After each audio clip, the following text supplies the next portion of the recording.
ክርስቶስን ቤተክርስቲያን ስትመጡ ታገኙታላችሁ። ለምንድን ነው ታዲያ ለእያንዳንዳችን እየተገለጠ ደህና ነህ ገብረ ሥላሴ ደህና ነሽ ወለተ ሥላሴ የማይለን? ኩራታችን ስለማያስቀምጥ። አሁን እናንተ እንደው በህልማችሁ ብታዩት ራሱ አሁን እኔን ትሰሙኛላችሁ? አያባ ትለፈልፋለህ። እኔ ሌሊት ማንን አግኝቼ እንደመጣሁ አላወቅህ ነበር። ስለዚህ እግዚአብሔር አቅማችንን ስለሚያውቅ ነው፣ መጠናችንን ስለሚያውቅ በትህትና እንድንኖር ብሎ ነው እንጂ እንኳን ክርስቶስን በህልማችን አይተነው እንደው ሽማግሌ ቀይ ሰውዬ ካየን ራሱ ሚካኤል እየመሰለን ኩራታችን ያስቀምጣል? አያስቀምጥንም። እሱ በሩ ላይ ስትገቡ ወደ ክርስቶስ እቅፍ እየገባችሁ እንደሆነ ነው ማሰብ ያለበት። አሁን ያለነው ክርስቶስ እቅፍ ውስጥ ነው፣ እጆቹ ውስጥ ነን ያለነው። በጎችን ከእጄ ሊወስዳቸው የሚችል የለም። ሰውን ወደ ክርስቶስ ነው መውሰድ ያለባቸው። ወደ መጠጥ አትውሰዱ። ሰው አንዳንድ እንበል እያላችሁ አትውሰዱ። አንዳንድ እያላችሁ ነው በዚያው ጠፍታችሁ የምትቀሩት። ሲሆን ሰውን ወደ ቤተ ክርስቲያን ይዛችሁ ነው። ካልሆነ ደግሞ ጓደኛችሁ እንኳን መንፈሳዊ ሕይወት ሲጀምር አታሸማቁት። እጨጌ ቄሴ ደግሞ ከመቸለቱ ነው ኧረ እባክህ አታስቀኝና ዝም ብለህ እያላችሁ እያሳቀቃችሁ ሰው እንደ ከብት የሚበላ የነበረው አቡነ ብሎ ሲበላ ታሸማቀቁታላችሁ። ይሰክር የነበረ ሰው ስካሩን ትቶ ቤተክርስቲያን መምጣት ሲጀምር እናሸማቀቀዋለን። እንደ ፊልጶስ ሰውን ቤተክርስቲያን ነው ይዞ መሄድ። አሁን እናንተ አገር አይታችሁ ሰው አትነቁም? የተወለደበትን ጎጃም ነው ጎንደር ነው ሸዋ ነው አትሉትም ትላላችሁ። የኔ ሀገር ነው ጀግና፣ የኔ ሀገር ነው ጥሩ፣ የኔ ሀገር ነው አዋቂ፣ የኔ ሀገር ነው ለጋስ አይባልም። ሰው የእግዚአብሔር ሰው ነው። እኛ የክርስቲያኖች ሀገራችን በሰማይ ነው። ሸዋ ስለሆንክ የምታገኘው መንግስተ ሰማያት የለም። ለጎንደር የተዘጋጀ መንግስተ ሰማያት የለም። ለጎጃም የተዘጋጀ መንግስተ ሰማያት የለም። ለክርስቲያን የተዘጋጀ መንግስተ ሰማያት ብቻ ነው ያለው። ሀገራችን ኢትዮጵያን እንደ ኢትዮጵያነቷ ብናቆያት አንድ ሆነን ብናስብ እንድናለን። ብንቆራረጥ ግን ተቆራርጠን እንወድቃለን። እንዲሁ በሞት አሁን እኮ የቀረን የቤት ቁጥር ዘረኝነት ነው። የጎጡማ ሞልቶ ፈሷል። የቀረን ይሄ ነው። ክርስቲያን ሆኖ ዘረኛ ከሚሆን ሰው ከሃዲ ሰው ይሻላል። ይሄ በጣም ከፍተኛ የሆነ ኃጢአት ነው። እኛውን ኃጢአት የሚመስለን ወይ ነፍስ መግደል ብቻ ነው ወይ ስርቆት ብቻ ነው። ዘረኝነት ግን የክርስቶስን አካሉን እየቆራረጡ የተለያየ ቦታ የማስቀመጥ ያህል ነው። ታውቃላችሁ? አንድን ሰውዬ ወዳለሁ እያላችሁ ቀኝ እጁን ቁረጡና ሌላ ቦታ አስቀምጡት፣ ግራ እጁን ቁረጡና ሌላ ቦታ አስቀምጡት፣ አይኑን አውጡና እንዲህ ተወዱታላችሁ ይባላል። እንዲህ ብታረጉ ቤተ ክርስቲያን የክርስቶስ አካል ናት። የዚህ ሀገር ተወላጅ ስንል ማንን የምንቆራርጠው? የክርስቶስን አካል ነው። ከዚህ በላይ አይሁድስ አንድ ቀን ነው የሰቀሉት። እኛ ስንት ቀን ነው ክርስቶስን እየከፋፈል ነው ያለው? አይሁድ አንድ ቀን ብቻ ነው የሰቀሉት። እኛም ክርስቶስን እየሰቀልን ነው በመለያየት በክፋት። ይሄ ልቡናችን ካልነጻ እግዚአብሔር አይዘበትበትም። ትዕቢታችን ይጥለናል። እውነቴን ልንገራችሁ፣ እኛ ጻድቃን፣ እኛ ኢትዮጵያውያን፣ እኛ ቅዱሳን፣ እኛ እንደሚባል እኛ የለም። የሚያድነን የክርስቶስ መንገድ። እኔ አቡነ ተክለ ሃይማኖት ያደረጉልኝ ብነግራችሁ፣ ቅዱስ ጊዮርጊስ ያደረገልኝ ብነግራችሁ፣ እግዚአብሔር በፊቴ ቆሞ በሚፈርድብኝ በእግዚአብሔር ፊት ነው የምናገረው። ቅዱስ መርቆሬዎስ ያደረገልኝን፣ ቅዱስ ቂርቆስ ያደረገልኝን፣ አቡነ ገብረ መንፈስ ቅዱስ ያደረጉልኝ በትክክል ነው። ቅድስት አርሴማ ያደረገችልኝን መታችሁ እዩ፣ እናንተ ሞክሩ። ክርስትና የተፈተነ ነው። የተፈተነ የታወቀ የተረዳ። እኔ ራሴ እግሬን እጄን እያመመኝ እኔ ታዲያ ምን ፈልጌ ነው እዚህ ውስጥ ተክለ ሃይማኖት ገብረ መንፈስ ቅዱስ ሚካኤል ምልን ምን ብዬ ነው? እንዴው ሌላው ቢቀር እንጀራ ቸግሮኝ ነው? ምን ብለን ነው ታዲያ እኛ ምን እዚህ ውስጥ እኔ ዓመት እስከ ዓመት ድንግል ማርያም እያልኩ የምሰብከው ምን ቸግሮን ነው? እኛ እንጀራ ቸግሮን ነው? እናንተ የምትበሉትን እንጀራ እኛ ጽፈን ደጉሰን ተናግረን አውርተን መብላት አቅቶን፣ እናንተ እንኳን አውርታችሁ እየበላችሁ አይደል? ምን ሆነን ነው እዚህ ውስጥ ታዲያ የምንኖረው? እዚች ቤተክርስቲያን ውስጥ የምንኖርበት ምክንያት በእርግጥ እኔ እንደ መረጃ የቤተክርስቲያንን ዕውቀት ስለሸመደድን ሳይሆን እግዚአብሔር ስላደረገልን። የኦርቶዶክስ አስተምህሮ የሕይወት ትምህርት ነው። አሐዱ አምላክ በስመ አብ ወወልድ ወመንፈስ ቅዱስ አሐዱ አምላክ አሜን። ይትባረክ እግዚአብሔር አምላከ አበዊነ ቅዱሳን ዘሰባሃ ምህረቱ በላዕሌነ። ምህረቱን ቸርነቱን ይቅርታውን በሕይወታችን ላይ ያጸናልን የአባቶቻችን ፈጣሪያችን እግዚአብሔር በአንድነቱ በሦስትነቱ ስሙ የተመሰገነ ይሁን። የእናታችን የቅድስት ድንግል ማርያም የቅዱስ መስቀሉ የቅዱስ ሚካኤልና የትጉሃን መላእክት የቅዱሳን ነቢያት የቅዱሳን ሐዋርያት የሰማዕታት የጻድቃን የደናግል የመነኮሳት ረድኤታቸውና በረከታቸው ከእኛ ጋር ይሁን። የተከበሩ አባታችን መላከ ሰላም ኤፍሬም ሙሉ ዓለም የባህር ዳር ሀገረ ስብከት ስራ አስኪያጅ፣ የተከበሩ አባታችን መላከ ፀሐይ አባ በጽሐ የደብረ ፀሐይ ቅዱስ ሚካኤል ገዳም አስተዳዳሪ፣ የተከበራችሁ ሊቃውንተ ቤተ ክርስቲያን መምህራን፣ አባቶች ካህናት፣ ወንድሞች ዲያቆናት፣ የእግዚአብሔር ቤተሰቦች ሁላችሁ አንድ አምላክ በሚሆን በአብ በወልድ በመንፈስ ቅዱስ ስም እንዴት አደራችሁ? ልዑል እግዚአብሔር ፈጣሪያችን ይሄን ቀን ስለጨመረልን ለዚህ ቀን ስላደረሰን ክብር ምስጋና ለእርሱ ይሁን። በመካከላችን ተገኝቶ እንዲያስተምረን ቅዱስ ፈቃዱ ይሁንልን። ዛሬ የምንማማርበት ርዕስ መላእክት ሲወጡና ሲወርዱ ታያለህ በሚል ርዕስ ነው የምንማማረው። እስኪ በሉ መላእክት በሉ። ሲወጡና ሲወርዱ ታያለህ። ድገሙ። መላእክት ሲወጡና ሲወርዱ ታያለህ። ሶስተኛ ሲወጡና ሲወርዱ ታያለህ። እሺ፣ ሁላችንንም ያሳየን መድኃኒዓለም። የዮሐንስ ወንጌል ምዕራፍ 1 ቁጥር 53 ላይ የምናገኘው ኃይለ ቃል ነው። ጌታችን መድኃኒታችን ኢየሱስ ክርስቶስ የተናገረው ኃይለ ቃል ነው። የጻፈልን ደግሞ ዮሐንስ ወንጌላዊ ነው። ዮሐንስ ወንጌላዊ የሚታወቅባቸው ብዙ መታወቂያዎች አሉት። አንደኛው ክርስቶስን በመውደድ የሚታወቅ ነው። ጌታችን መድኃኒታችን ኢየሱስ ክርስቶስን በመውደድ የሚታወቅና የልብ ወዳጅ ሆኖ እስከ እግረ መስቀሉ ስር የተከተለ በኋላም ዕድሜ ዘመኑን የክርስቶስን መከራ እያሰበ አንድ ቀን ሳይስቅ የሞተ ወይም ከዚህ ዓለም የተለየ ማለታችን ነው። የተሰወረ በቤተ ክርስቲያናችን ትውፊት አልሞተም፣ ተሰውሯል ተብሎ ነው በእኛ በኦርቶዶክስ ተዋሕዶ ቤተክርስቲያን ትውፊት የምናምና የተሰወረ ትልቅ ወንጌላዊ ነው።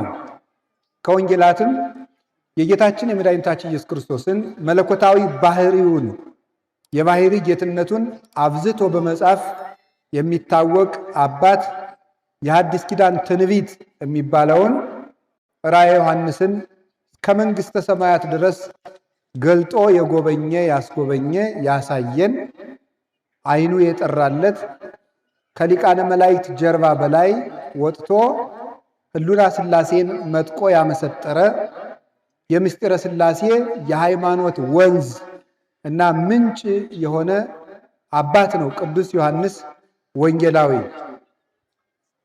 ሌላው የሚታወቅበት የእናታችን የቅድስት ድንግል ማርያም ፍቅር የጸናለት ሰው ነበረ።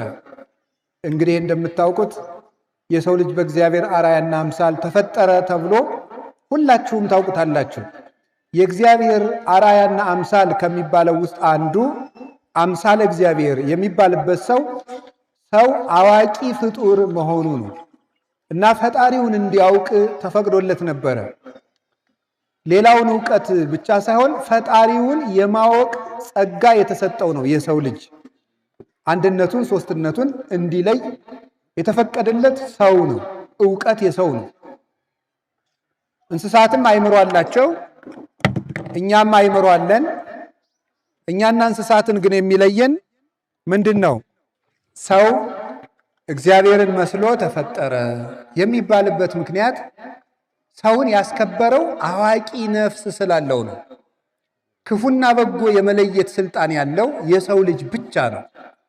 ክፉና በጎን የማድነቅ የመመሰጥ የመራቀቅ ነገ ያለው ራሱ ሰው ነው። ለእንስሳት ነገ የላቸውም። ለግዙፋን ፍጥረታት ለሚታዩትም ለማይታዩትም ነገ የላቸውም፣ እቅድም የላቸውም፣ ስጋትም የላቸውም። ሰው እኮ ፍርሃትም ስጋትም ያለው ነገ ስላለው ነው። የነገ ፍጡር ስለሆነ ነው።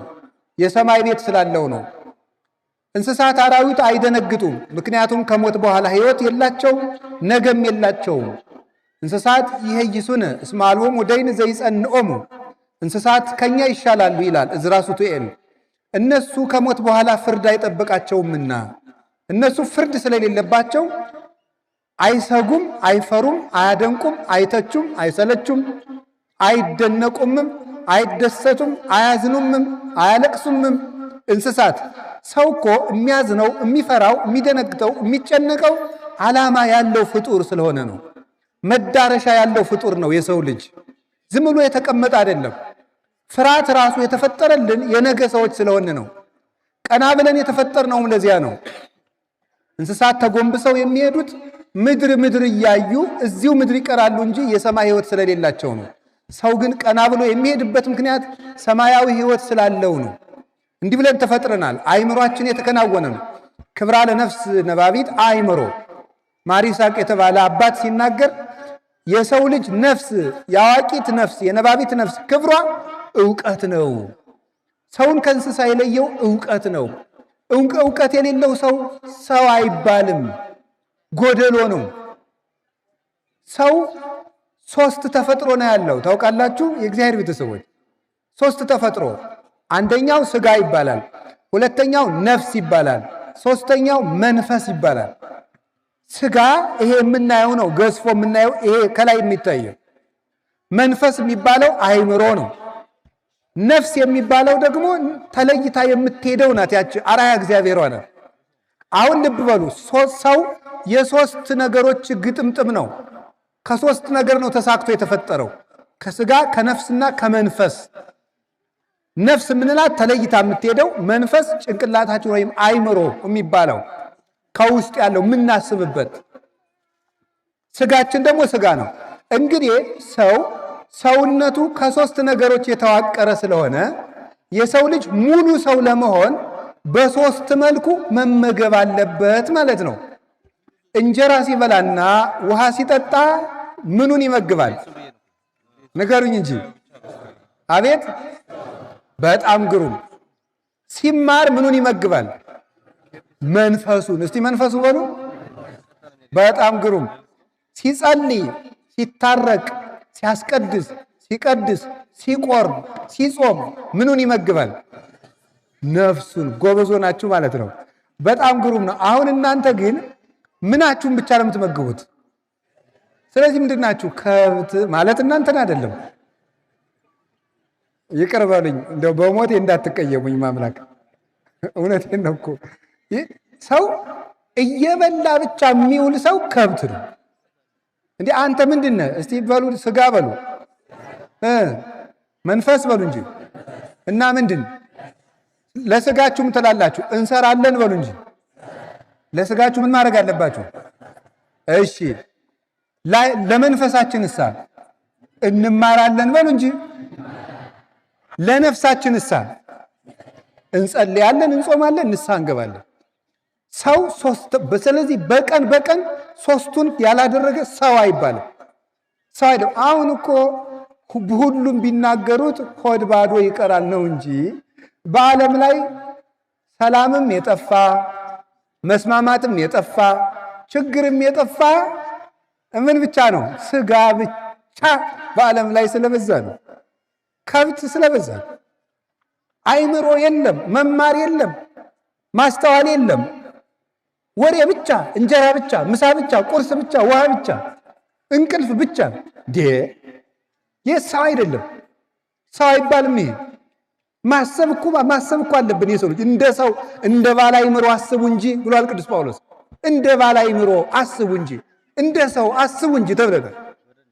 ያ የሆነበት ምክንያት ለምን ታውቃላችሁ? እውነት ለምንድን ነው የጠፋ? እውነት የነፍስ ነው። እውነት የነፍስ ገንዘብ ነው።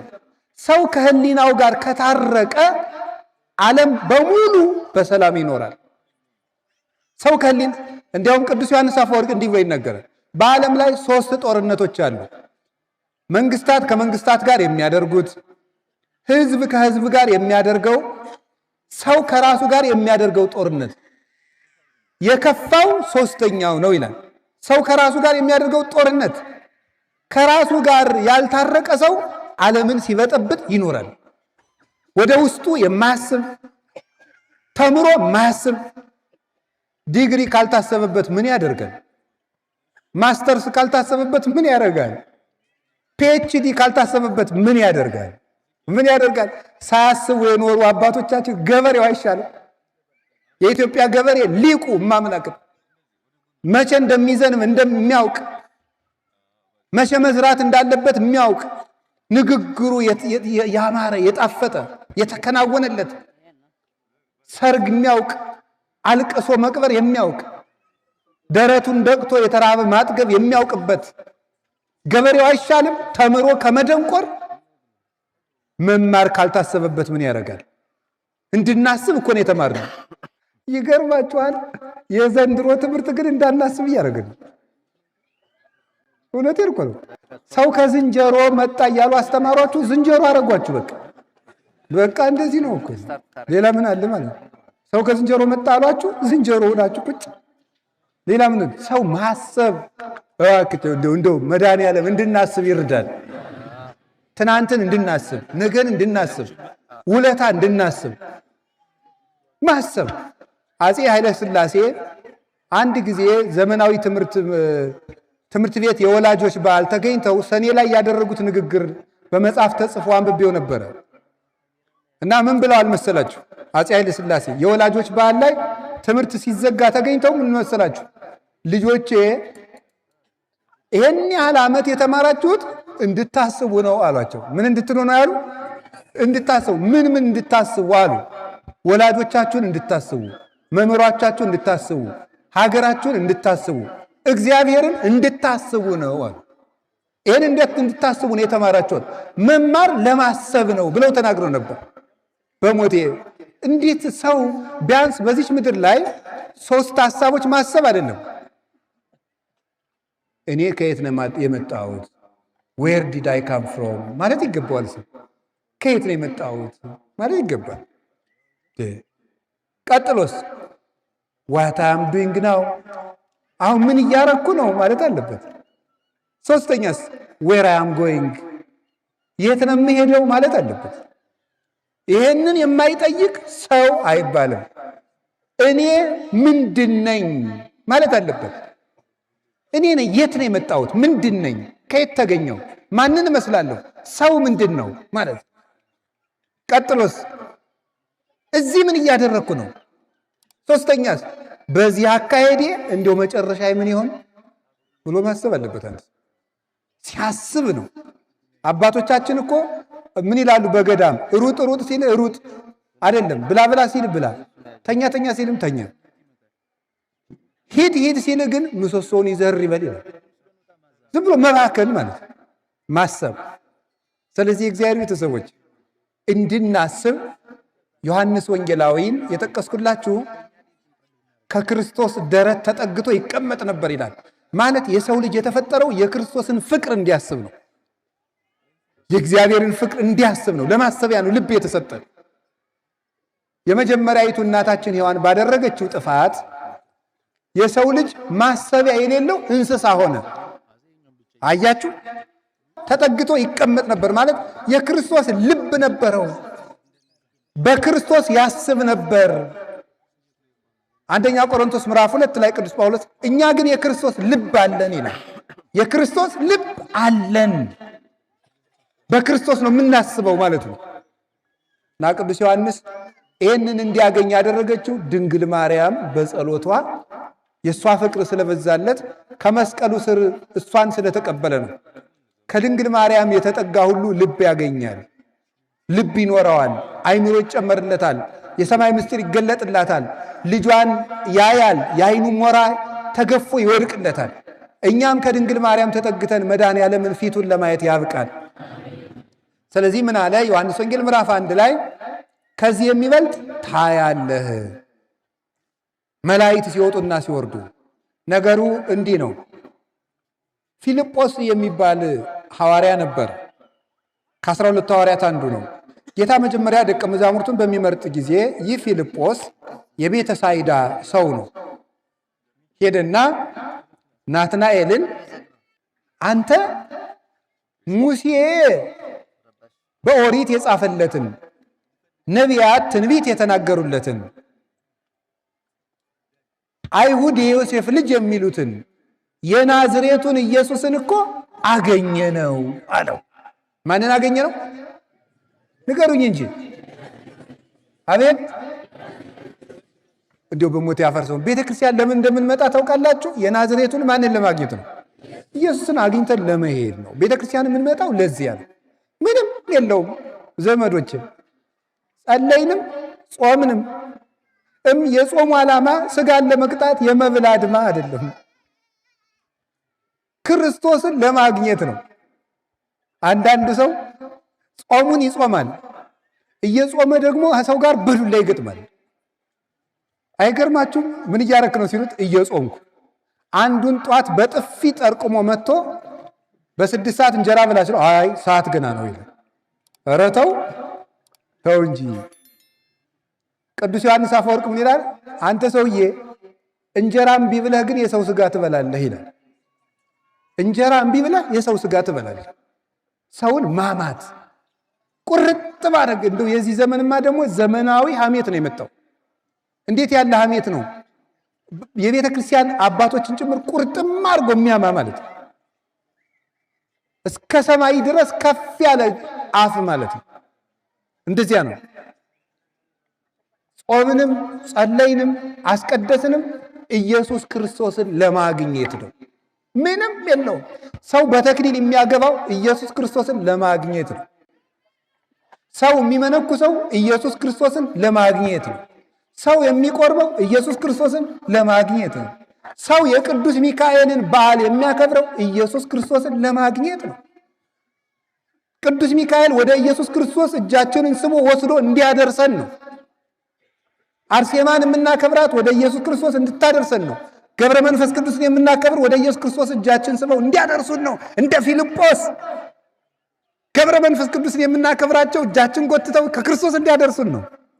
ገብርኤልን የምናከብረው ጊዮርጊስን የምናከብር፣ መርቆሬዎስን የምናከብር፣ ሚናስን የምናከብር፣ ቂርቆስን የምናከብር ከክርስቶስ እጃችን ስበው እንዲወስዱ አንተ ናንድ ኢየሱስን ላሳይ ብለው እንዲወስዱ ነው።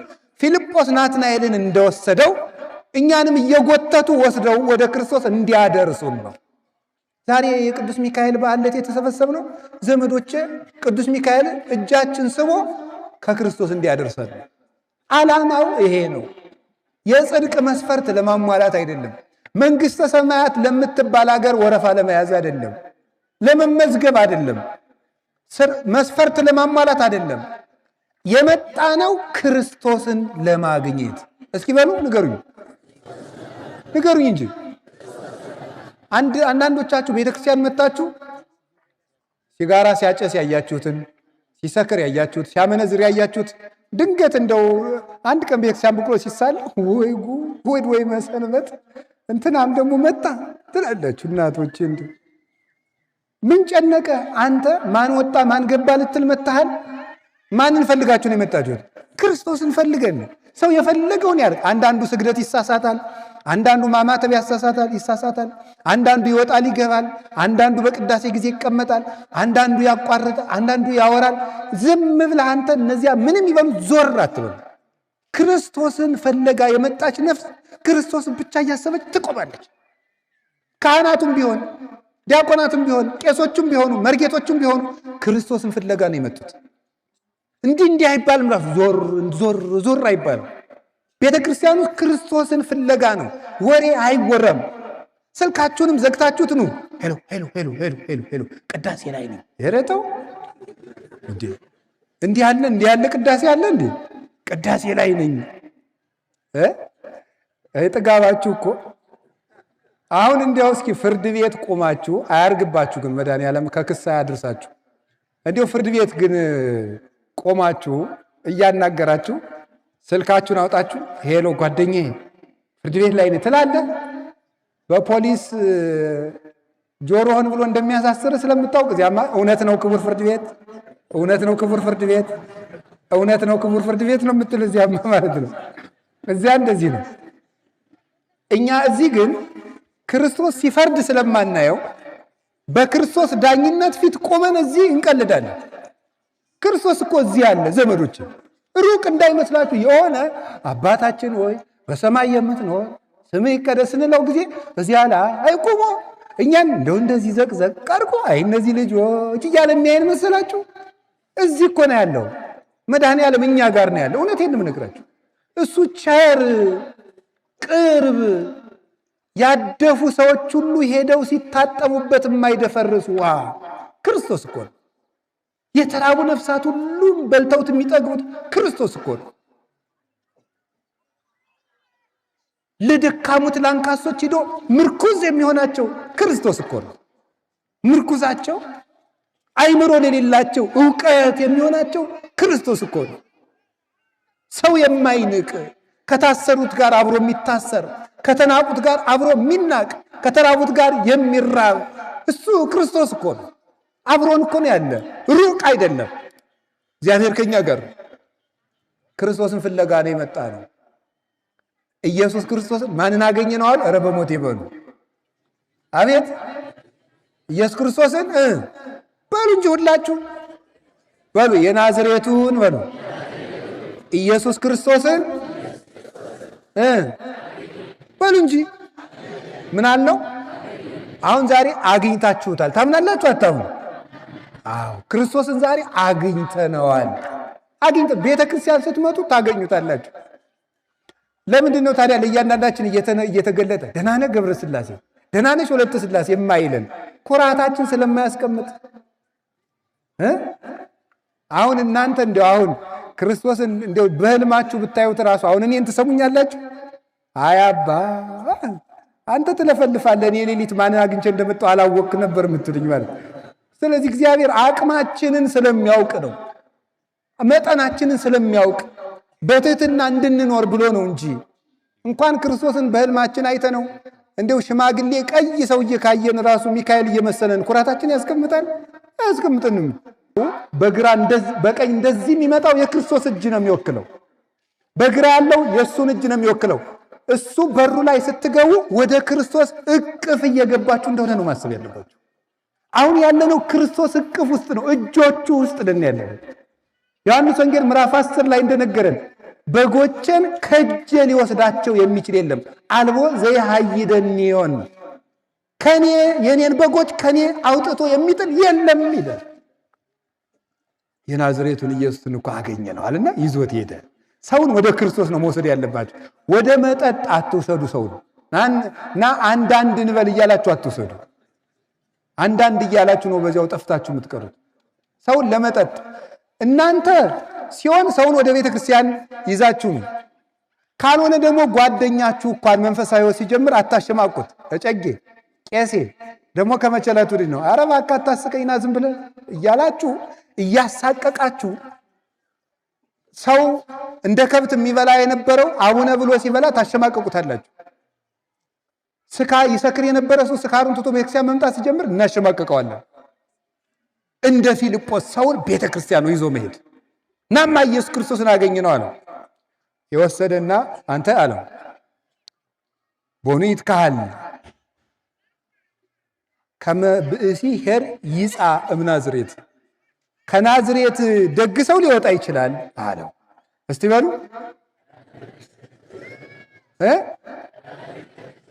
ከናዝሬት ደግ ሰው ሊወጣ ይችላል አለው። መተኸይ አለው። ናትራይ እስቲ መተኸይ በሉ። አገሪቱ የድሃ መንደር ስለሆነች ትልቅ ሰው አይወጣባትም ተብሎ ተደምድማ ነው ምስኪኒቱ። አሁን እናንተስ እንደዚህ አትሉ? ደግሞ የዚህ ሀገር ሰው ጥሩ ሰው አለ አትሉ? በአማርኛ ላምጣው አትሉም? አገር አይታችሁ ሰው አትነቁም? የተወለደበትን ሰውን ጎጃም ነው ጎንደር ነው ሸዋ ነው አትሉትም? ትላላችሁ። እንደ ናትናኤል ማለት ከናዝሬት ደግሞ ደግ ሰው ይወጣል እንዴ? የኛ ሀገር ነው እንጂ ብሎ ማለት አያችሁ። የኔ ሀገር ነው ጀግና፣ የኔ ሀገር ነው ጥሩ፣ የኔ ሀገር ነው አዋቂ፣ የኔ ሀገር ነው ለጋስ አይባልም። ሰው የእግዚአብሔር ሰው ነው። እስቲ የእግዚአብሔር ሰው በሉ። ንገሩኝ እንጂ የኛ የክርስቲያኖች ሀገራችን በሰማይ ነው። ፊልጵስዩስ ምዕራፍ 3 ቁጥር 18 ሸዋ ስለሆንክ የምታገኘው መንግስተ ሰማያት የለም። ለጎንደሬ የተዘጋጀ መንግስተ ሰማያት የለም። ለጎጃሜ የተዘጋጀ መንግስተ ሰማያት የለም። ለክርስቲያን የተዘጋጀ መንግስተ ሰማያት ብቻ ነው ያለው። የእግዚአብሔር ቤተሰቦች ሀገራችን ኢትዮጵያን እንደ ኢትዮጵያነቷ ብናቆያት አንድ ሆነን ብናስብ እንድናለን። እንዲህ ግን ብንቆራረጥ ግን ተቆራርጠን እንወድቃለን። ኧረ እንዲሁ በሞቴ አሁን እኮ የቀረን የቤት ቁጥር ዘረኝነት ነው። የጎጡማ ሞልቷል ፈሷል። የቀረን ይሄ ነው። ልንገራችሁ ክርስቲያኖች፣ ክርስቲያን ሆኖ ዘረኛ ከሚሆን ሰው ከሃዲ ሰው ይሻላል። ይሄ በጣም ከፍተኛ የሆነ ኃጢአት ነው። እኛውን ኃጢአት የሚመስለን ወይ ነፍስ መግደል ብቻ ነው ወይ ስርቆት ብቻ ነው። ዘረኝነት ግን የክርስቶስን አካሉን እየቆራረጡ የተለያየ ቦታ የማስቀመጥ ያህል ነው። ታውቃላችሁ? እስቲ አንድን ሰውዬ ወዳለሁ እያላችሁ ቀኝ እጁን ቁረጡና ሌላ ቦታ አስቀምጡት። ግራ እጁን ቁረጡና ሌላ ቦታ አስቀምጡት። አይኑን አውጡና እንዲህ ተወዱታላችሁ ይባላል። እንዲህ ብታረጉ ቤተ ክርስቲያን የክርስቶስ አካል ናት። የዚህ ሀገር ተወላጅ ስንል ማንን የምንቆራርጠው? የክርስቶስን አካል ነው። ከዚህ በላይ አይሁድስ አንድ ቀን ነው የሰቀሉት። እኛ ስንት ቀን ነው ክርስቶስን እየከፋፈል ነው ያለው? አይሁድ አንድ ቀን ብቻ ነው የሰቀሉት። እኛም ክርስቶስን እየሰቀልን ነው በመለያየት በክፋት። ይሄ ልቡናችን ካልነጻ እግዚአብሔር አይዘበትበትም። ከናዝሬት ደግሰው ይወጣል።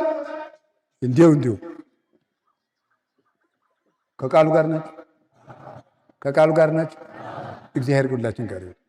ትዕቢታችን ይጥለናል። እውነቴን ልንገራችሁ፣ እኛ ጻድቃን፣ እኛ ኢትዮጵያውያን፣ እኛ ቅዱሳን፣ እኛ እንደዚህ ባል እኛ የለም። የሚያድነን የክርስቶስ መንገድ ነው። ኋላ ምን አለው? ና መጥተህ እያለው። ይሄ ሊቃውንት ምን ብለው ይተረጉማሉ? ፊልጶስ እንደው ለጋ ክርስቲያን ነው የሚመስል ይላሉ። ዓይንህን አፍጥጠህ ክርስቶስን አሰድበ ቤት ግን እንዴት ነው ታዲያ? መናፍቃን ካጋጠሟችሁ ገና አልበሰልክ አይደል? ናንድ ኦርቶዶክሱን ትሉታላችሁ። እንዴት ሆኖ ሲል መተህ ይበሉ። አዎ ምን ይላሉ ሊቃውንት? ምን ይላሉ? ፊልጶስ ማስረዳት ቢያቅተው ምን አላለ? እስኪ መተህ ይበሉ። ማርያም ታማልዳለች ብላችሁ ትናገራላችሁ አይደል? እንዴት ሆኖ መልሱ እናንተ ንገሩኝ እንጂ። አዎ ቅዱስ ሚካኤል ያማልዳል። እንዴት ሆኖ ሲላችሁ መልሳችሁ ምንድን ነው? መተህ ና እስቲ እዚህ ቅዱስ ሚካኤል ድርሳኑን ድገምና አለማማለዱ ነው። አንተ ሞኝ ብትሉት ይመጣል። አቡነ ተክለ ሃይማኖት ያማልዳሉ፣ ጊዮርጊስ ያማልዳል። አዎ እንዴት ሆኖ ሁላችሁ አንድ ጊዜ በሉ መተህ እመቤቴን እኔ ራሴ ያሳያችሁ የለ ማለት እኔ አቡነ ተክለ ሃይማኖት ያደረጉልኝ ብነግራችሁ፣ ቅዱስ ጊዮርጊስ ያደረገልኝ ብነግራችሁ፣ እግዚአብሔር በፊቴ ቆሞ በሚፈርድብኝ በእግዚአብሔር ፊት ነው የምናገረው። ቅዱስ መርቆሬዎስ ያደረገልኝን፣ ቅዱስ ቂርቆስ ያደረገልኝን፣ አቡነ ገብረ መንፈስ ቅዱስ ያደረጉልኝ በትክክል ነው። ቅድስት አርሴማ ያደረገችልኝን መታችሁ እዩ። እናንተ ሞክሩት። መታይ ክርስትና የተፈተነ ነው በእውነት ማለት ነው። የተፈተነ የታወቀ የተረዳ እውነቴን ነው የምነግራችሁ። ከቃሉ ጋር ናችሁ። አሁን አንድ ሰው ነው የነገረኝ። ሌባ ከግቢው ገብቶ ጠዋት ከግቢው ውስጥ ቆሞ ተገኘ። ምን ሆነ ነው ያልወጣ ሲባል ሰውየው ለካ ከቤተ ክርስቲያኑ ግቢ አንድ የቅዱሳን ስዕል ሰቅሏል።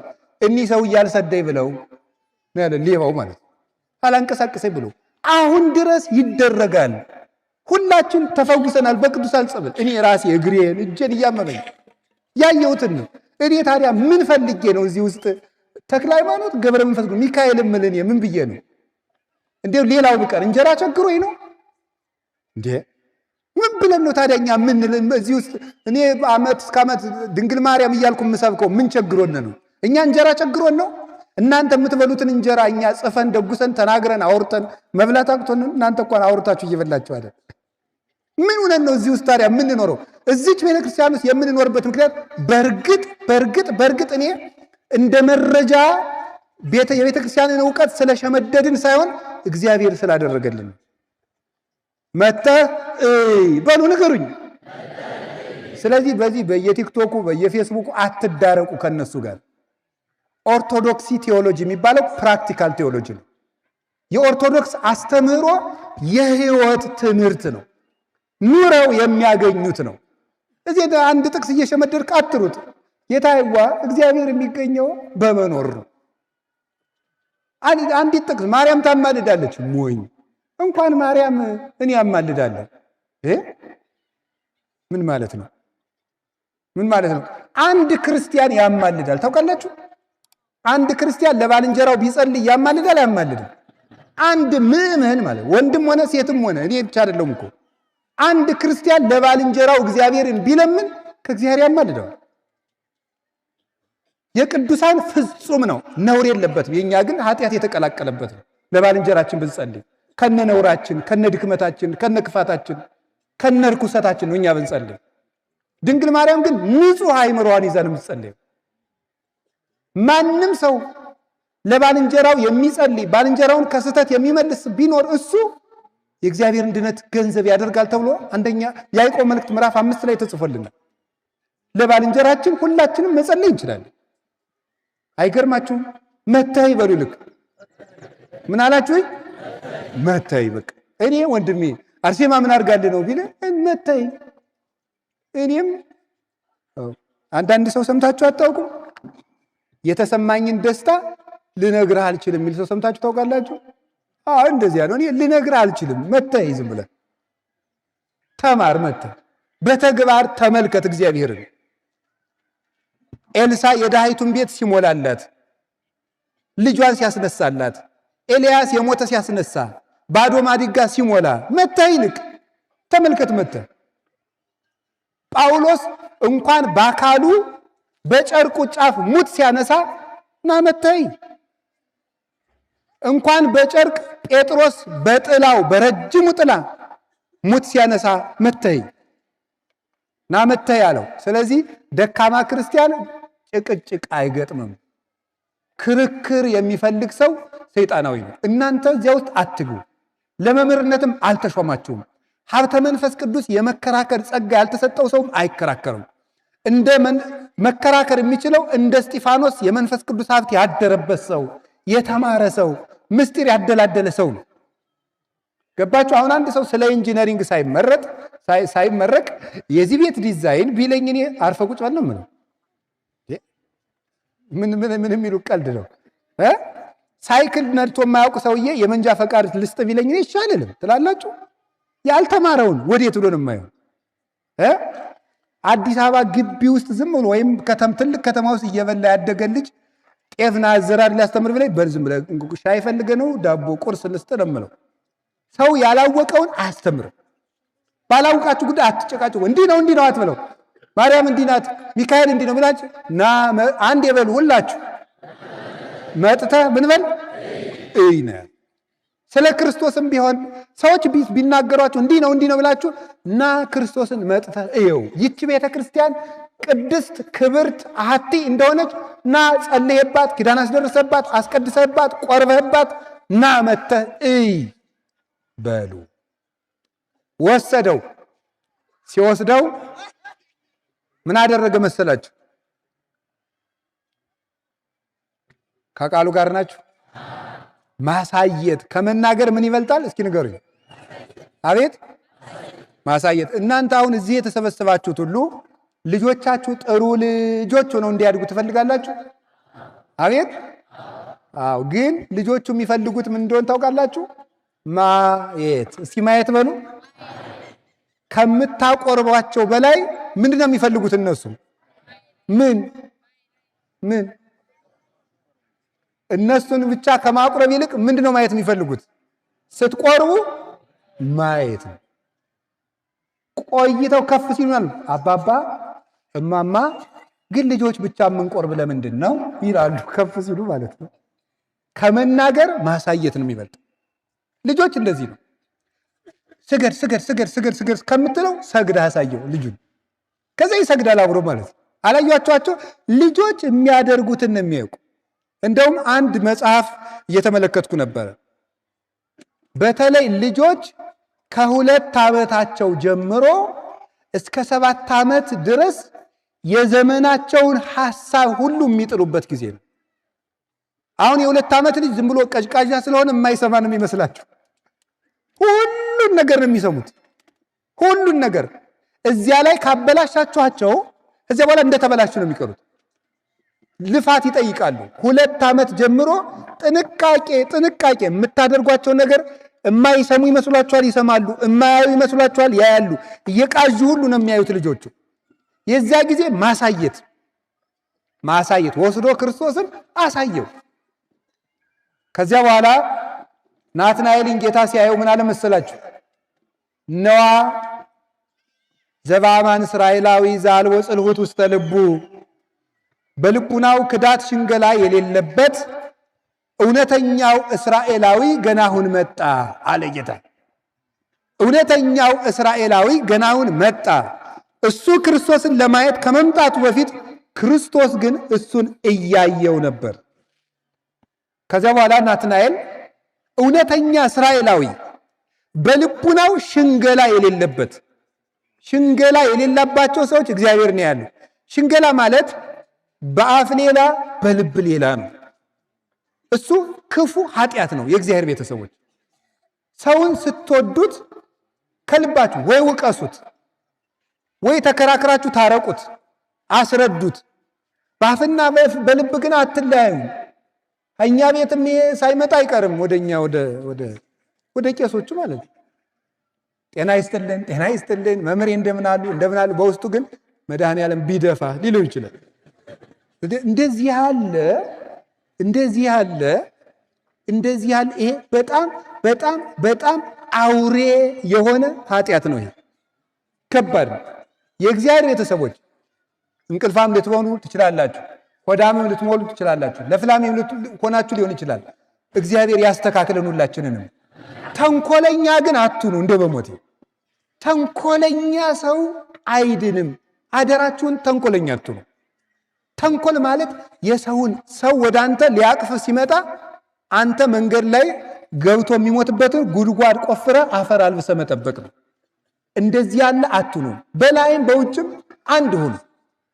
ዛሬ በአዲስ ኪዳን ሸፍኖልን ነው እንጂ ባልና ሚስት መኝታቸው ላይ ከተማሙ አልጋው ላይ ለምጽ ወጥቶ ይገኝ ነበር። በውስጥ ከተማሙ ማለት ነው።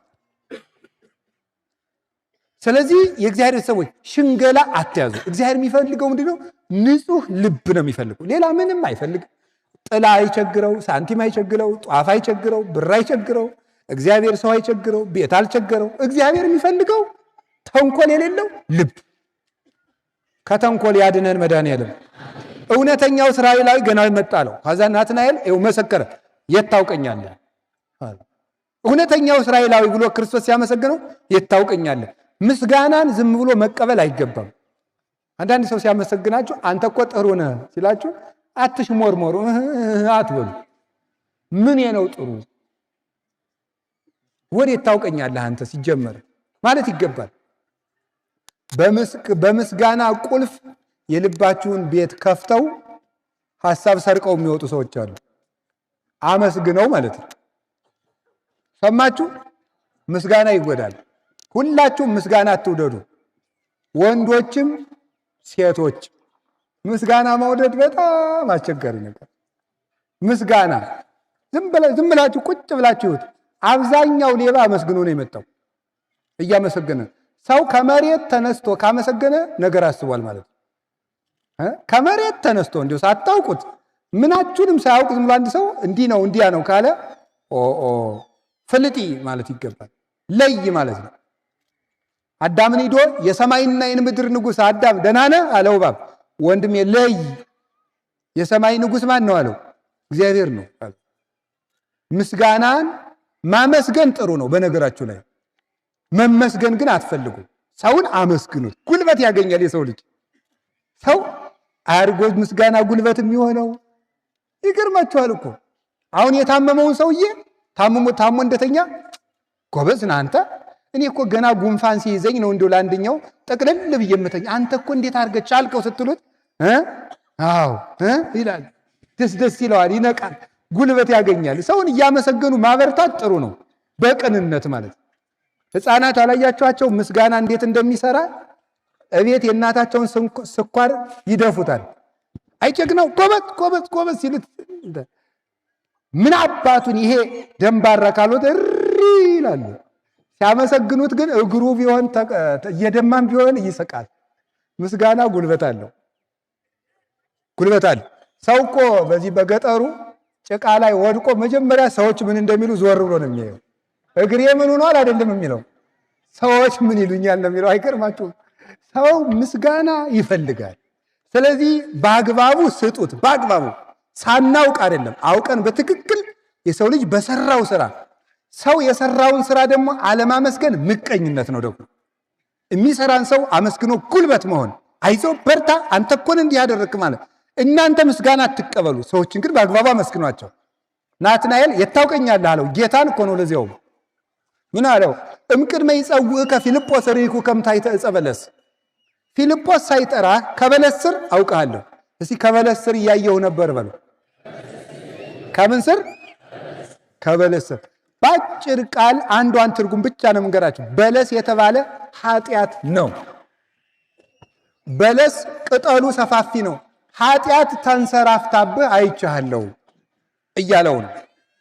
ሁለተኛስ በለስ ለጊዜው ሲበሉት ምን ይላል? ይጣፍጣል። ቆይቶ ግን ይኮመድዳል ወይም ይሆመጥጣል። ኃጢአትም ለጊዜው ሲሰሯት ምን ትላለች? ደስ ሰርተዋ ሲጨርሱ በጸጸት ትገርፋለች። ከበለስ ስር አይሃለው የሚለው አያርጎ ደስ የሚለው የእግዚአብሔር ቤተሰቦች ከበለስ ስር አይሃለው ማለት ምን እንደሆነ ታውቃላችሁ? ኃጢአት ሰፍኖብን እያለ ራሱ ክርስቶስ ምን ይለናል? ያየናል በሉ እንጂ መቼ ነው የሚመጣልኝ ልጄ ብሎ ልጆቼ መቼ ነው የሚመጡልኝ ብሎ ኃጢአት ውስጥ ሆነን እንኳን በምህረት ነው የሚያየን። ኃጢአት ውስጥ እያለንም በምህረት የሚያየን እግዚአብሔር ነው። ኃጢአታችሁን ያወቀለት አይኑን አንዱ ቅንድሙን ወደ ላይ አንዱ ቅንድሙን ወደ ታች አድርጎ የሚያይ ሰው ነው። ሰው ኃጢአታችንን ሲያውቅ ንቆ ያየናል። እግዚአብሔር ግን ኃጢአታችን ውስጥንም በምህረት ያየናል። በምህረት የሚያየን እሱ ነው። አሁንም ድረስ እግዚአብሔር ሊፈርድብን ሳይሆን ሊምረን የሚቸኩለው። በዚያ ምን አለው? አባማን ወልደ እግዚአብሔር ወንጉሥ እስራኤል አንተ በእውነት የእስራኤል ንጉሥ ነህ አለው። የማን ንጉሥ? ከዛ ጌታ ምን አለው? ፊልጶስ እኔ ከበለስ ስር አውቃለሁ ስላልከኝ ነው ስላልኩህ ነው የእስራኤል ንጉሥ ያልከኝ አለው። አማን አማን እብለክሙ እምይእዜሰ ዘየዐቢ እምዝ ትርእዩ እንዘ ይትረኃዋ ሰማያት ወመላእክተ እግዚአብሔር ይዐርጉ ወይወርዱ ሀበ እጓለ እመሕያው። እውነት እውነት እላችኋለሁ አሁን ግን ከዚህ የሚበልጥ ታያለህ። አንተ የእስራኤል ንጉሥ ነው ብለኸኛል። ነገር ግን መላእክት ወደ ሰው ልጅ ሲወጡና ሲወርዱ ከዚህ የሚበልጥ ታያለህ። የሰማይ መስኮት ሲከፈት መላእክት ሲወጡና ሲወርዱ ታያለህ አለው። ርዕሳችን ላይ ደረስን። የእስራኤል ንጉሥ ነህ ቢለው የለም ከንጉሥ በላይ የሚሆን ነገር ታያለህ አለው።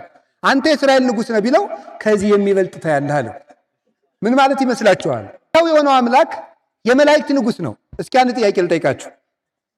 መላእክት ወደ ሰው ልጅ ሲወጡና ሲወርዱ ታያለህ። አንድ ጊዜ ይህን ቃል በሉት። መላእክት ወደ ሰው ልጅ ሲወጡና ሲወርዱ ታያለህ። ምን ሲሉ? ወደ ማን? ወደ ሰው ልጅ። ጆሮአችሁ መስማት አለበት። እሺ፣ መላእክት ወደ ሰው ልጅ ሲወጡና ሲወርዱ ማን? መላእክት ወደ ማን? አቤት ጥሩ። አሁን እዚህ ውስጥ የሰው ልጅ የሚለው ጌታ ማንን ነው? ራሱን። እስቲ ራሱን በሉ። ክርስቶስ ራሱን የማን ልጅ እያለ ይጠራል? ጥሩ። ስለዚህ መላእክት ወዴት ነው ሲወጡና ሲወርዱ? አቤት እንግዲህ ትምህርቷ ትንሽ ጠጠር ልትል ስለሆነ ነው። 5 ደቂቃ ነው የምትጠጠረው። አይዟችሁ።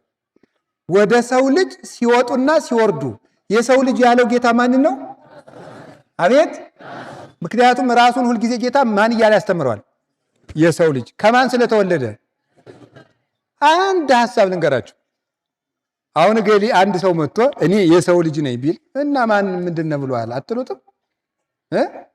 ለምሳሌ እኔ መጥቼ እኔ እኮ የሰው ልጅ ነኝ፣ አባቴ ሰው ነው፣ እናቴም ሰው ናቸው ብላችሁ ማን የጥጃ ልጅ ነህ አትሉኝም? እናንተ አትሉም ትላላችሁ። ሰው የሰው ልጅ ነኝ ቢል ይደነቃል አይደነቅም? አቤት። ክርስቶስ ግን የሰው ልጅ የሚለው ታዲያ ለምንድን ነው?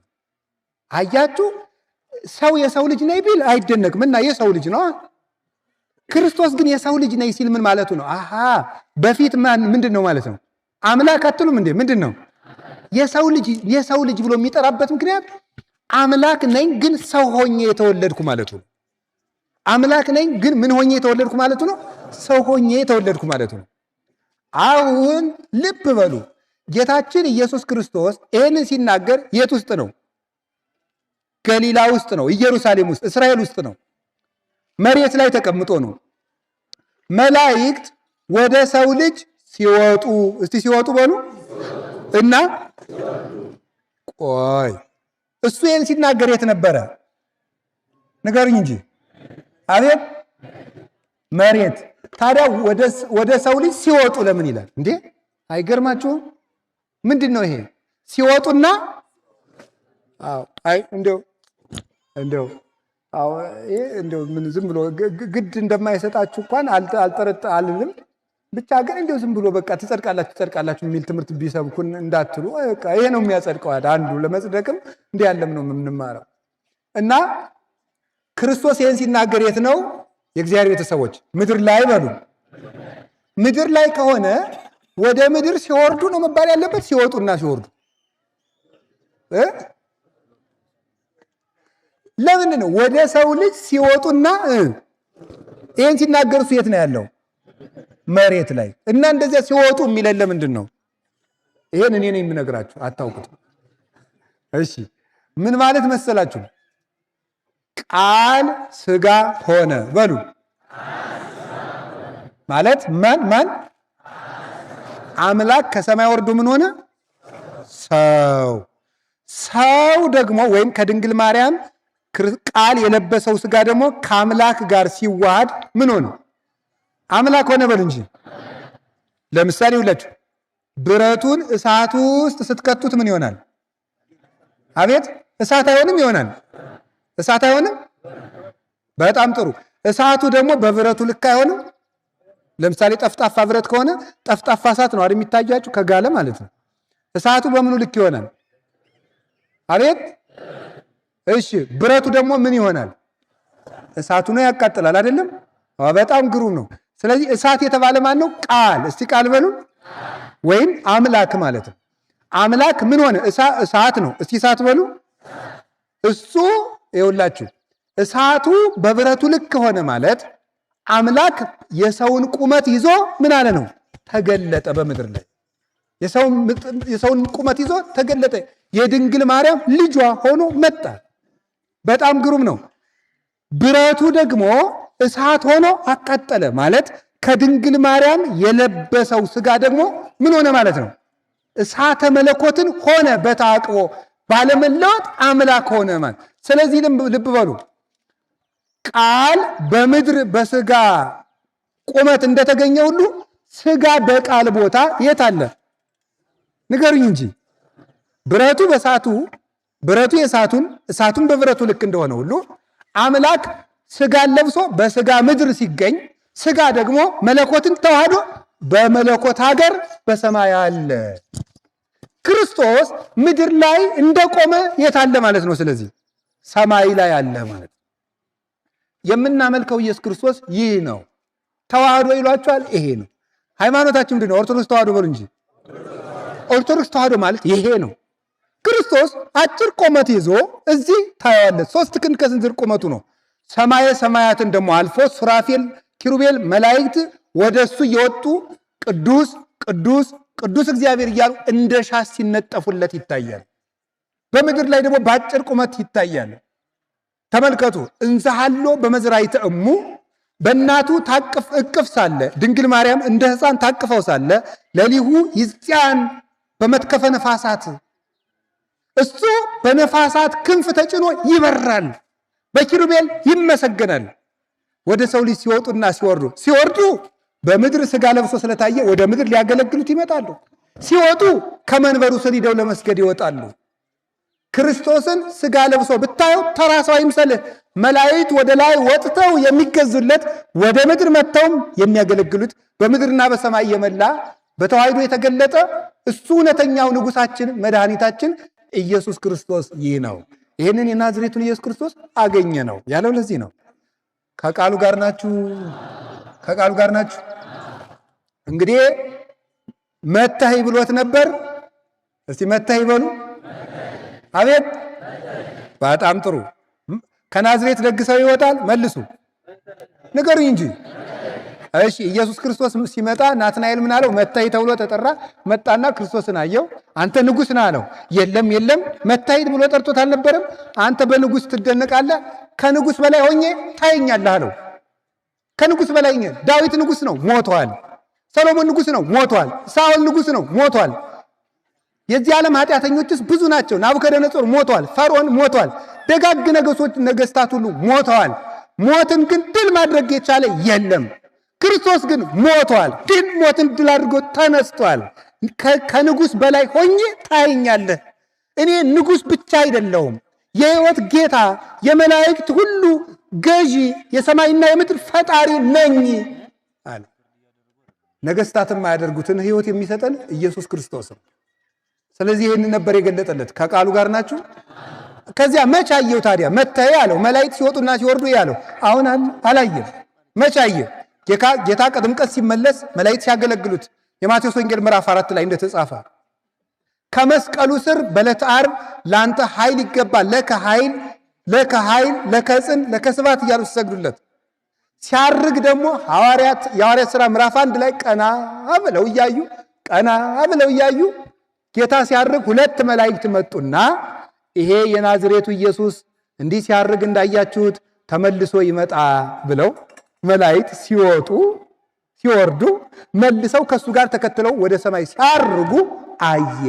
የሰማይ ደጅ ተከፈተ። ሃይማኖት የተመኙትን ያሳያል። ይዘገያል እንጂ ሳናየው አንቀርም። በጎ ነገር እናያለን። ግን አንድ ነገር ንገራችሁ፣ ከተማ ያያችሁ አይታችኋል። ጥሩ ሀገር ያያችሁ፣ አሜሪካን ያያችሁ፣ ቻይናን ያያችሁ፣ ዱባይ ሄዳችሁ የተዝናናችሁ፣ ሲንጋፖርን ያያችሁ፣ አውሮፓም የሄዳችሁ፣ መካከለኛው ምስራቅም የሄዳችሁ፣ አውስትራሊያም የሄዳችሁ፣ እዚህ ሀገርም ጥሩ ሆቴል የተዝናናችሁ፣ አይ እንዲህ ያለው ሀገር አየሁት እኮ የምትሉ ሁሉ የለም ከዚህ ብታምኑ ግን ከዚህ የሚበልጥ ታያላችሁ። እነማንን? መላእክትን። እናንተ የሆነ ዘፋኝ አየን ብላችሁ ትደንቃላችሁ። በነገሩ ምዕመናን እናቴ ደስ ነው የምትሉት። እንደው እኛም ሰባኪም ስታገኙ ፎቶ እንነሳ፣ ዘፋኝም ስታነዝ ፎቶ እንነሳ። ጎበዞች እንደው እናቴ እንደው ሁሉም ላይ ነው የምትነሱት እናንተ ሁሉም ላይ ትነሳላችሁ። እንደው አረ እንደዚያ ናችሁ እኮ እናንተ ማለት እንደው ጥሩ ነገር አየሁ ያላችሁ ሁሉ ኧረ እምነት ከዚህ በላይ ያሳያል። አቡነ ዛሬ ታኅሳስ 12 ላይ ትምህርቴን እየጨረስኩ ነው። የአቡነ ሳሙኤል ዘዋልድባ ዕረፍታቸው ነው። ዋልድባን የሚያክል ገዳም ትልቁን ገዳማችን የኢትዮጵያ ገዳማት መመኪያ የሆነውን ገዳም ያቀኑት አቡነ ሳሙኤል ምድርን እንደ መሶብ ከፍ አድርገው ለጌታ ያስባረኩት፣ ቅዳሴ ሲቀድሱ እናታችን ድንግል ማርያም መታ ነጭ ዕጣን ከቅዳሴው መሃል ያቀበለቻቸው፣ ዕንቁ የሰጠቻቸው፣ የእመቤታችን ምስጋና ሲጸልዩ ከምድር በላይ አንድ ክንድ ከፍ ብለው የሚታዩት የኢትዮጵያ ኮከብ አቡነ ሳሙኤል ዘዋልድባ ታኅሳስ 12 ላይ ዕረፍታቸው ነበረ። ታዲያሳ ጌታችን ኢየሱስ ክርስቶስ መላእክት ሲወጡና ሲወርዱ ታያለህ ያለው ለሱ ብቻ አይደለም፣ በሱ ለሚያምኑ ጭምር ነው። ለማን ጭምር ነው? በሱ ለሚያምኑ ጭምር። አቡነ ሳሙኤል የሚካኤል ባልንጀራ ነበሩ። ቅዱስ ሚካኤል በቸገራቸው ጊዜ ሁሉ ከች ብሎ አብሯቸው ይጓዝ ነበረ።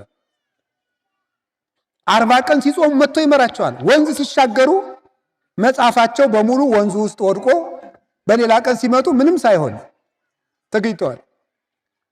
የአውሬዎችን ልብ ሁሉ ያገርምላቸው የነበረ ቅዱስ ሚካኤል ነው ለአቡነ ሳሙኤል። ግን ፍጹም ታዛዥ፣ ሰው የሚወዱ ትሕትና የነበራቸው ቅዳሴ ይቀድሱ ተብለው በፍጹም እኔ አይገባኝም፣ በፍጹም እኔ አይገባኝም፣ ጥሩ ስነ ምግባር ያላቸው ቅዱስ ቅዱስ ንጹሕ ንጹሕ ካህናት አሉ፣ እኔ ኃጢአተኛ ነኝ የሚሉ ኋላ ራሱ ክርስቶስ ወርዶ ቀድስ ብሎ ቅዳሴ የሚያገባቸው አባት ነበሩ።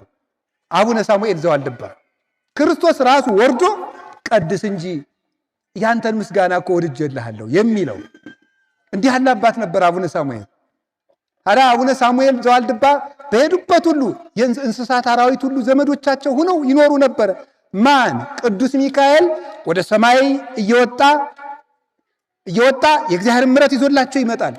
የአውሬውን ልብ ሁሉ ያለዝብላቸዋል። ነምሮቹ እሾህ ሲወጋቸው እግራቸውን አንከርፈው ወደ አቡነ ሳሙኤል ነበር የሚወጡ አውጣልኝ እያሉ። አንበሶቹ እሾህ ሲወጋቸው ወደ አቡነ ሳሙኤል እንዲህ አድርገው አምጥተው ይዘውት ይመጡ ነበር እሾህ አውጣልን ብለው።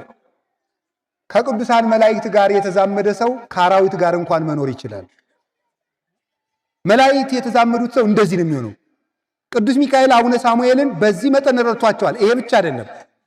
አቡነ ሳሙኤል ወደ ሰማይ እየወጡ ከሱራፌል ጋር ያጥኑ ነበረ። ማን ይዟቸው የሚመጣው? ቅዱስ ሚካኤል። አቡነ ሳሙኤል ሰው በምድር ትሑት ሲሆን የመላእክት ባልንጀራ ይሆናል። የመላእክት ባልንጀራ ሆኖ ያጥኑታል። ይህንን ቅዱስ ሚካኤል ይህን እንግዲህ ይሄ ሦስተኛውን ሰማይ ወጥተው ሰባተኛው ሰማይ የሥላሴን መንበር አጥነው ይመለሱ ነበረ። ይህ ማን ነው? የቅዱሳን መላእክት ረዳትነት። አንድ ነገር ብቻ ተናግሬ መልእክት አስተላልፌ ልጨርስ። ሰው ከቆየ መላእክትን ሰው ቤተክርስቲያን ውስጥ መላእክትን ያያል። የእግዚአብሔር ቤተሰቦች ድንቅ ነገር ያያችሁ ሁሉ እኛ ክርስቲያኖች በዚህ ዓለም በቴሌቪዥን በሚታይ ነገር ውስጥ እንድንደነቅ የተፈጠርን አይደለም። የመላእክትን መውጣት መውረድ እያየን እንድንደነቅ ነው። አይ ብናያቸው ደግሞ አድርገው ደስ የሚሉን መድኃኒዓለም ዓይናችን ይክፈተው። አባ ዮሐንስ ሐጺር የሚባል ሰው በጣም ተመስጦ የነበረው ሰው ነው እና መላእክትን ለማየት በቅቶ ስለነበረ ቅርጫት ያው መነኩሴ ሰርቶ እንዲበላ ስርዓት ያዛል። ታውቃላችሁ? መነኩሴን ራሱ ስንፍና አታስተምሩ። እሺ ስሩ ነው ማለት እንዲሰሩ ነው ማገዝ እንጂ ለአንድ ሰው አሳ መስጠት ለዕለት ጉርሱ ነው እንጂ ሁልጊዜ አሳ መስጠት አይገባም። መረብ ገዝቶ መስጠት ነው። አሳ አጥምድ ብሎ ማለት ነው እንጂ ሁልጊዜ አሳ ማድረግ መስጠት ሰውየው ማስነፍ ነው፣ እንዳይርበው ማድረግ ነው። ስለዚህ ቅርጫት እየሰራ ይበላል። ቅርጫት እየሰራ እየበላ ያችን ቅርጫት ሊሸጥ ገበያ ሄዶ ከገበያው መሃል ንጹህ ሰው ስለነበረ መላእክት ሲወጡ ሲወርዱ ያያል። አይገርማችሁ? ከገበያው መሃል ማለት ገበያ መሃል ላወቀበት ሰው ገበያ መሃል መልአክ ያያል። ያላወቀበት ሰው ደግሞ ቤተክርስቲያንም አይኑ ታውሮ ይሄዳል። በነገር ታውሮ መላእክትን ያያቸው ነበር። ኋላ ባለ ቅርጫት ስንት ነው? ሚካኤሉን ያቢ ወሚመ ገብርኤል፣ ሚካኤል ይበልጣል ወይስ ገብርኤል ይላል። ባለ ቅርጫት ዋጋ ነገር ሚካኤል ነው ገብርኤል ነው የሚበልጠው ይላል። ምንድነው የሰው ያብዷል? እኔ ቅርጫት ነው የጠየቅኩ። ቅርጫት ስንት ነው? ሚካኤል ነው ገብርኤል ነው የሚበልጠው? ቀኑን ሙሉ እንደዚህ እያለ ቅርጫቱን ሳይሸጥ ቤቱን ሄደ። በመላእክት ፍቅር እንደዚህ የተደነቀ ማለት ነው። ሲወጡ ሲወርዱ እግዚአብሔርን ሲያመሰግኑ ፍቅራቸው፣ መዓዛቸው ያንዱ መልአክ መዓዛ ብቻ ነፍስን ከስጋ የመለየት ኃይል ያለው ጣዕም ያለ ነው የመላእክት ማህበር፣ የነ ቅዱስ ሚካኤል ማህበር። ቅዱስ ሚካኤል ደግሞ ደግ ነው። ሳሩ እንኳን ያለ ጊዜው እንዳይነቀል የሚጸልይ መልአክ፣ ሳሩ ቅጠሉ ያለ ጊዜው እንዳይቆረጥ የሚጸልይ መዓዛ ያለው መልአክ ነው። ለቅድስት ክርስቶስ ላወቀበት ሰው ገበያ መሃል መላእክትን ማየት ይችላል። ያወቀበት ሰው ባለ ትዳር ሆኖ መላእክትን ማየት ይችላል። የግድ መነኩሴ መሆን አይጠበቅባችሁም። ቅድስት ክርስቶስ ሰምራ የ12 ልጆች እናቱና ትዳሯ ውስጥ እያለች ነበር ቅዱስ ሚካኤል በቀን አንዳንድ ህብስት ከሰማይ እያወረደ የሚመግባት እዚያው ባለ ትዳር እያለች። ላወቀበት ሰው ቤቱም ሰማይ ነው፣ ቤቱ መንግስተ ሰማያት ነው። ያላወቀበት ሰው ደግሞ ቤተክርስቲያን ውስጥ ሆኖም ሲኦል ይገባል። ቤትንም መንግስተ ሰማያት ማድረግ ይቻላል። የቅዱስ ሚካኤልን ድርሳን ስትደግሙ ቤታችሁ ሰማይ ይሆናል። እግዚአብሔር በሚያውቀው አባታችን አቡነ ሳሙኤል ዘዋልድባ ሰማይ ድረስ እንዲያጥኑ ያደረጋቸው እግዚአብሔርን ተከትለው በፍጹም ትሕትና ስለሄዱ ነው። ትሕትና ያለው ሰው የሰማይ ደጅ ይከፈትለታል። እሱ ብቻ እንዳይመስላችሁ የእግዚአብሔር ቤተሰቦች፣ አቡነ ሳሙኤል ፍጹም ጻድቅ ናቸው። ፍጹም ጻድቅ። እንደኔና እንደናንተ ያለ ኃጢአተኛ ግን ሰማይ ይከፈትለታል? አዎ። ማን? ለምሳሌ ማርያም ግብፃዊት ኢየሩሳሌም ስትሄድ በጣም አመንዝራ ከመሆኗ የተነሳ ግብፅ ካሉ ወንዶች ጋር አመንዝራ ኢየሩሳሌም ሰው ለፋሲካ በዓል ሲሄድ እዚያ ደግሞ አንድ ወንድ አላጣም ብላ ሄደች። ሰው ሁሉ ሲገባ ግን ምን አደረገ? አንድ ኃይል ደጁ ላይ እንዳይትገባ ይገፋት ነበር። የእመቤታችን ስዕል ናት። አለቀሰች። የዛ ጊዜ ፍጹም አለቀሰች። ጌታ ሆይ የዛሬን አስገባኝ እንጂ አይደግመኝም አለች። እግዚአብሔር ችሎን ነው እንጂ እኛም እኮ መግባት የሚገባን አልነበረ። ደጅ ላይ መቅረት የነበረብን ሰዎች ነን። እኔም እናንተም ሁላችን በቸርነቱ ነው እንጂ የዛሬን እግዚአብሔር አስገባኝ፣ የዛሬን ተወኝ፣ አይደግመኝም አለች። አለቀሰች፣ ገባች። የእግዚአብሔር ፍቅር ለካ እግዚአብሔር እኔንም ይቀበለኛል እንዴ፣ ለኔም የተከፈተ በር አለው እንዴ፣ ደስ አላት። ጌታ ከዚህ በኋላ ከዚህ ዓለም የምፈልገው ነገር የለም፣ ምን ላድርገት? ወደ በረሃ ሂጅ አለ። በረሃ ውስጥ ሄዳ 3 ዳቦዎችን ይዛ ብቻ ዘመኗን ስትጸልይ ከዚያ በኋላ መላእክት እየወረዱ የሚጋርዷት፣ መላእክት እጅና እጇን ይዘው በረድኤት ከፍ አድርገዋት ከመሬት 1 ክንድ ከፍ ብላ ለመጸለይ በቃቻቻ መንዝራ ሰው በእግዚአብሔር ቸርነት። ከዚያ በኋላ ቢሄድ አባ ዞሲማስ ቢሄድ ከፍ ብሎ ሲጸለይ አያት። እሱ ንጹሕ አባት ነው፣ ካህን ነው። እሷ ግን ከመንዝራነት ተመልሳ እሱ ከመሬቱ ነው፣ እሷ ከላይ ከፍ ብላ ስትጸለይ አያት። አረ እናቴ በጸሎት አስቢኝ አላት። ሌላ ጊዜ አርፋ ሊቀብራት ቢመጣ ማን ያቃብረኛል ብሎ ቢያስብ ያቺ ሰው ሁሉ ሊንቃት የምትገባ ዘማዊት ስጋዋን አናብስት ሁሉ አክብረው አንበሶቹ አክብረው ቀብሯት። አባ ዞሲማስ እስከሚመጣ ድረስ ስጋዋን ሳይበሉ አናብስቱ አንበሶቹ ከሌላ አውሬ እየጠበቁ ቆዩ። እሱ መጥቶ ሲገንዝ በቁፋሮ አግዘው ተቀበረች። የመላእክትን ፊት የምታይ ሰው ነበረች። የበቃ ሰው ንስሐ ሲገባም የእግዚአብሔርን ፊት ያያል። መላእክት ሲወጡ ሲወርዱ ያያል። የእግዚአብሔር ቤተሰቦች አንድ ነገር ልንገራችሁ። ጥር 11 ቀን ሰማይ ተከፈተ የሚል ንባብ አስታውሱ። የጥምቀት መታችሁ እንድታከብሩ እዚህ ሲከበር ጥምቀተ ባሕሩ ላይ ብፁዕ አባታችን አሁን ደግሞ አዲስ ጥምቀተ ባሕርን እያዘጋጁ ነው። እግዚአብሔር የተመሰገነ ይሁን። በእውነት ለቤተ ክርስቲያን ባለ በዘመናቸው ሁሉ ትልቅ ሰፊ ነገር እያስቀመጡልን እየሄዱ ዘመናቸውን ደግሞ ከዚህ የበለጠ እንዲሰሩ ያርዝምልን። ስለዚህ አሁን አዲስ ጥምቀተ ባሕርም አለ። እሱም ካላለቀ ከቀድሞም ቢሆን ሲነበብ ስሙ። ሰማይ ተከፈተ እስኪ በሉ ሁላችሁ። ሰማይ ተከፈተ የሚለው የመንፈስ ቅዱስም ወረደ በጌታ ራስ ላይም ተቀመጠ የሚለው ያ ሰማይ ምንድን ነው የሚለውን ሊቃውንት ሲተረጉሙት ክርስቶስ ለኃጢአተኞች የከፈተው የምሕረት በር። እስቲ የምሕረት በር ነው ሁላችን እንድንገባበት የሰጠን የንስሐ በር ነው። ሰማይ ሲከፈት ታያለ ያለው አሁን ለእናንተም ተከፍቷል፣ ለእኔም ተከፍቷል። ጌታ ሲመጣ ግን ይዘጋል። ሳይዘጋብን በተከፈተው በር እንግባ። የእግዚአብሔር ቤተሰቦች እኛም በተከፈተው በር ገብተን ቅዱሳን መላእክትንና የመድኃኔዓለም ፊት ለማየት ያብቃል። መልእክት ላስተላልፍ። እግዚአብሔር በሚያውቀው ቤተ ክርስቲያን መላእክት የምናይባት ቤት ናት። የሚገርማችሁ ለአንዲት ቤተ ክርስቲያን የሚመደቡ 9 ጠባቂ መላእክት አሉ። ዙሪያውን ከሚያመሰግኑት ሌላ በጠባቂነት የሚሾሙ ናቸው። አንዱ ያለው መቅደስ ውስጥ ነው። 2ቱ ያሉት የት ነው? ቅድስት ውስጥ ነው። 2ቱ ያሉት ቅኔ ማህሌት ነው። 2ቱ ያሉት እዚህ ላይ ነው ያሉት። እዚህ ያሉት 2ቱ ያሉት እሱ በሩ ላይ ነው ያሉት። በሩ ላይ ስትገቡ ማለት እነዚህ ድሃ ተበደልኩ ተገፋው ብሎ ሲያለቅስ እዚያ በሩ ላይ ሲያለቅስ 2ቱ ልቅሶውን ተቀብለው እዚህ ላሉት ያደርሳል። እነዚህ ደግሞ ተቀብለው ቅኔ ማህሌት ያደርሱታል። ቅኔ ማህሌት ያሉት ደግሞ ቅድስት ላሉት ሁለቱ ገሌ በደል ደርሶበታል ብሎ ያደርሳሉ። እነዚያ ደግሞ መቅደስ ላለው ለአንዱ መልአክ ያደርሱ። መቅደስ ያለው ለቅዱስ ሚካኤል ይነግረዋል። መልአከ ምክሩ ለልዑል ስለሆነ ቅዱስ ሚካኤል ደግሞ ለመድኃኔዓለም ይነግረዋል። መድኃኔዓለም ደግሞ ምሕረቱን ለማን ይሰጠዋል? ለቅዱስ ሚካኤል በሉ እንጂ። ቅዱስ ሚካኤል ለማን ይሰጠዋል? መቅደስ ላለው። መቅደስ ያለው የት ላሉት ይሰጣቸዋል? ቅድስት ላሉት። ቅድስት ላሉት ለማን ይሰጣሉ? ቅኔ ማሕሌት። ቅኔ ማሕሌት ላሉት የት ላሉት ይሰጣሉ? እዚህ ዝንባው ላይ ላሉት። እዚህ ያሉት የት ላሉት ይሰጣሉ? በር ላይ ላሉት። በር ላይ ያሉት ለማን ይሰጡታል? ለሀገር ምሕረት ያወርዳሉ። እዚህ ቤተክርስቲያን ውስጥ መላእክት አሉ። ስለዚህ ቤተክርስቲያንን መስራት፣ ቤተክርስቲያንን ያነጻችሁ፣ የለፋችሁ፣ ያገለግላችሁ፣ ውሃ ያጠጣችሁ፣ ሲሚንቶ ያመጣችሁ፣ ጠጠር ያቀበላችሁ እናንተ ሁሉ የመላእክትን መውጣት መውረድ ታያላችሁ። ከቃሉ ጋር ናችሁ። እግዚአብሔር ከሁላችን ጋር ይሁን። ቤተክርስቲያን ውስጥ የማንን ፊት እናያለን? የመላእክት። ቤተክርስቲያን የሚሰራ ሁሉ የመላእክት ማህበርተኛ ይሆናል። ማስተላለፍ የፈለግኩት ለዚህ ነው። ብፁዕ አባታችን አቡነ አብርሃም የጀመሩትን የባህር ዳር ሀገረ ስብከት ጽርሐ ጽዮን ገዳም ፕሮጀክት እንድታስፈጽሙ ቤተክርስቲያን አንዲት መሆኗን ለማመልከት እኔ በጉባኤ ቤት የቀረጽኩት ፕሮጀክት የአቡነ አብርሃም ነው፣ የብፁዕ አቡነ አብርሃም ነው። ይህ ፕሮጀክት የእኛ ትምህርት ቤት ነው። አንዲት ስለሆነች ነው እንጂ እኔ ዛሬ አሁን በዚህ ወቅት እኔም ብር እየለመንኩ ነው። አልሰማችሁም? ጥቂት ሰምታችኋል አይደል?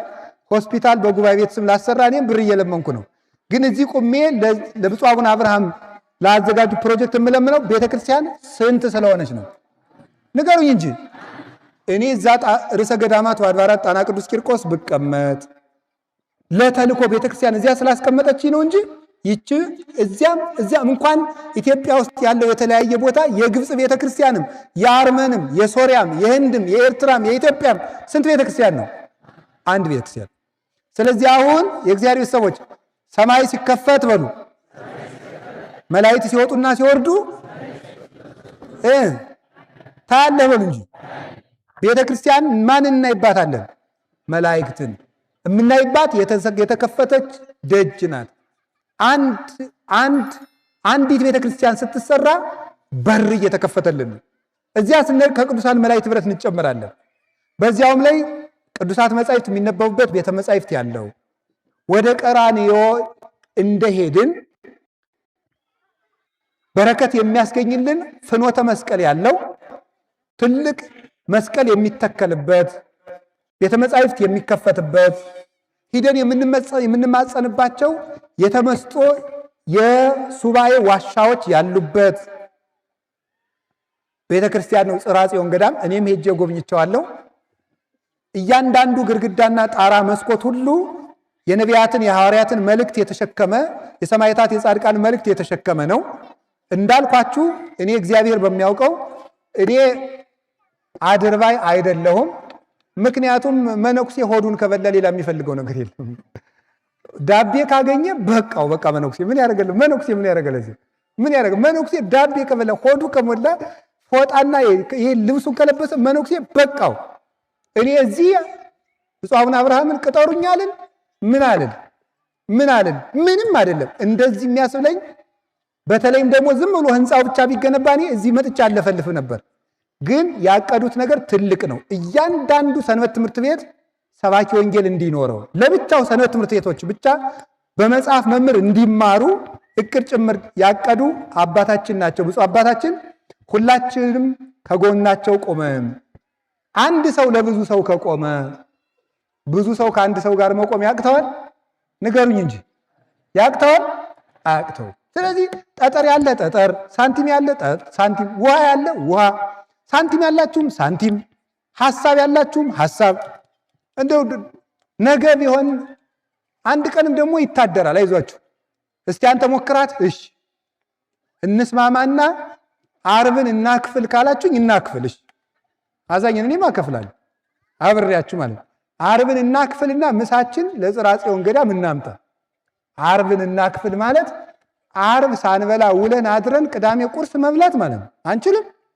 የለክርስቲያኖች እንግዳችን ነው ወይ? እንደው ምንም ድሃ የቀን ሰራተኛ እንኳን ብትሆኑ እንድች አድርገን ቢሆን ቤተክርስቲያናችን እንስራ። በዚህ መጠን አብራችሁ ከአባቶቻችን ጋር እንቁ። አባቶቻችንም ሰው ናቸው፣ ስሜት አላቸው፣ ይጎዳሉ፣ ያዝናሉ። አለንላችሁ ስንል ግን ደስ እያላቸው ነገ አዲስ እቅድ ያቅዳሉ። የትልቅ ሰው አይምሮ ትልቅ እቅድ እንዳያቅድ በተራ ነገር መጠመድ የለበትም። ስለዚህ ብፁዕ አባታችን ረጅም ዕድሜ እንዲቆዩልን፣ ስራ እንዲሰሩልን፣ የተዘጉ በሮችን እንዲከፍቱልን፣ የህፃናት ማሰልጠኛዎችን፣ ጥሩ የትዳር አማካሪዎችን የያዙ ቤተክርስቲያን እንዲኖር፣ ጥሩ ንስሐ አባት ያላቸው አድባራት እንዲኖሩ፣ ሀገረ ስብከቱ ከፍ እንዲል ያቅማችሁን ሁሉ ስሩ። በቤተክርስቲያናችን መድኃኔዓለም የሰማይ በሩን ይክፈትልን። ደጅ ለተዘጋብን ሁሉ መድኃኔዓለም የምሕረት በር ይክፈትልን።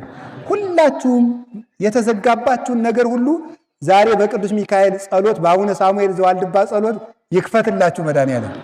ኢትዮጵያ ብዙ አጥር በስቶባት የሰላም ደጅ ተዘግቶባታልና ቸሩ አምላክ ኢየሱስ ክርስቶስ ስለ ቅዱስ ሚካኤል፣ ስለ አቡነ ሳሙኤል፣ ስለ አቡነ ተክለ ሃይማኖት፣ ስለ አቡነ ገብረ መንፈስ ቅዱስ፣ ስለ ቅዱስ ጊዮርጊስ፣ ስለ ቅዱስ ቂርቆስ፣ ስለ ቅዱስ መርቆሬዎስ፣ ስለ ቅዱስ ሚናስ፣ ስለ ነቢያት፣ ስለ ሐዋርያት፣ ስለ ሰማዕታት፣ ስለ ጻድቃን፣ ስለ ደናግል፣ ስለ መነኮሳት፣ ስለ ወላዲተ አምላክ፣ ስለ ድንግል ማርያም፣ ስለ ቅዱስ መስቀሉ፣ ስለ ቆረሰው ሥጋው፣ ስላፈሰሰው ደሙ የምሕረት በሩን ይክፈትልን። ወስብሐት ለእግዚአብሔር። ይቆየን።